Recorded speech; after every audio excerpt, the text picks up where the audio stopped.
அப்போஸ்தலனாகிய பவுல் பிலிப்பியருக்கு எழுதின நிருபம் 1 அதிகாரம்.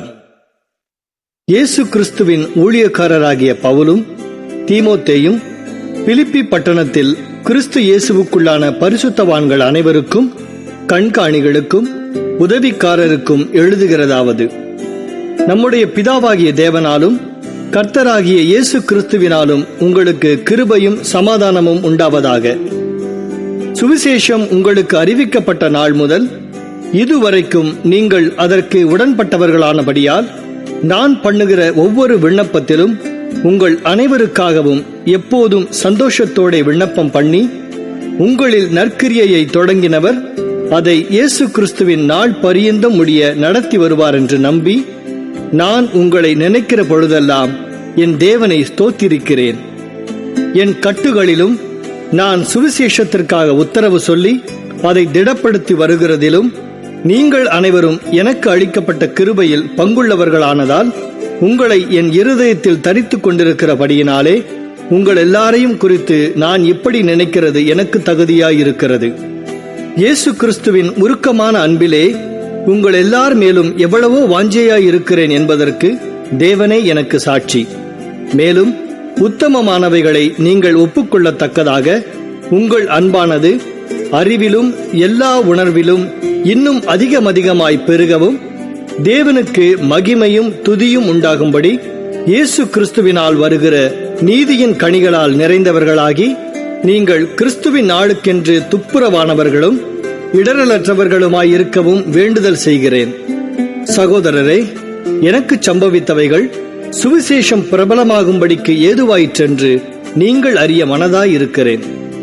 அரமனை எங்கும் உள்ளவர்களுக்கும் மற்ற யாவருக்கும் என் கட்டுகள் கிறிஸ்துவுக்குள்ளான கட்டுகள் என்று வெளியரங்கமாகி, சகோதரரில் அநேகர் என் கட்டுகளாலே கர்த்தருக்குள் திடன் கொண்டு பயமில்லாமல் திருவசனத்தை சொல்லும்படி அதிகமாய் துணிந்திருக்கிறார்கள்.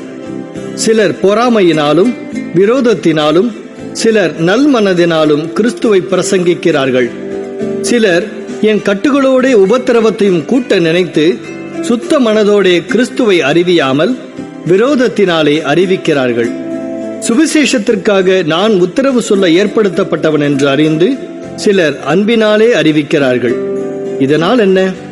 வஞ்சகத்தினாலாவது உண்மையினாலாவது எப்படியாவது கிறிஸ்து அறிவிக்கப்படுகிறார். அதனால் சந்தோஷப்படுகிறேன், இன்னமும் சந்தோஷப்படுவேன். அது உங்கள் வேண்டுதலினாலும் இயேசு கிறிஸ்துவினுடைய ஆவியின் உதவினாலும் எனக்கு இரட்சிப்பாக முடியும் என்று அறிவேன்.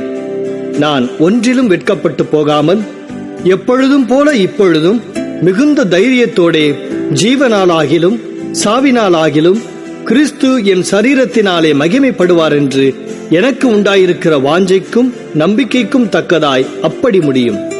கிறிஸ்து எனக்கு ஜீவன், சாவு எனக்கு ஆதாயம்.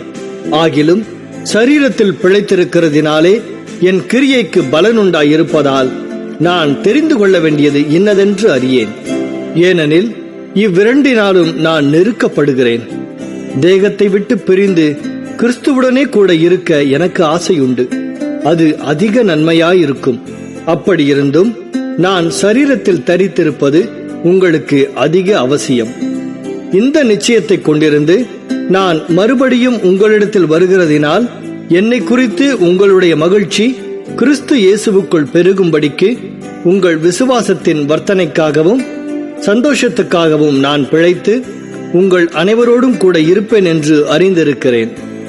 நான் வந்து உங்களை கண்டாலும் நான் வராமல் இருந்தாலும் நீங்கள் ஒரே ஆவியிலே உறுதியாய் நின்று ஒரே ஆத்துமாவினாலே சுவிசேஷத்தின் விசுவாசத்திற்காக கூட போராடி எதிர்க்கிறவர்களால் ஒன்றிலும் மருளாதிருக்கிறீர்கள் என்று உங்களை குறித்து நான் கேள்விப்படும்படி எவ்விதத்திலும் நீங்கள் கிறிஸ்துவின் சுவிசேஷத்திற்கு பாத்திரராக மாத்திரம் நடந்து கொள்ளுங்கள்.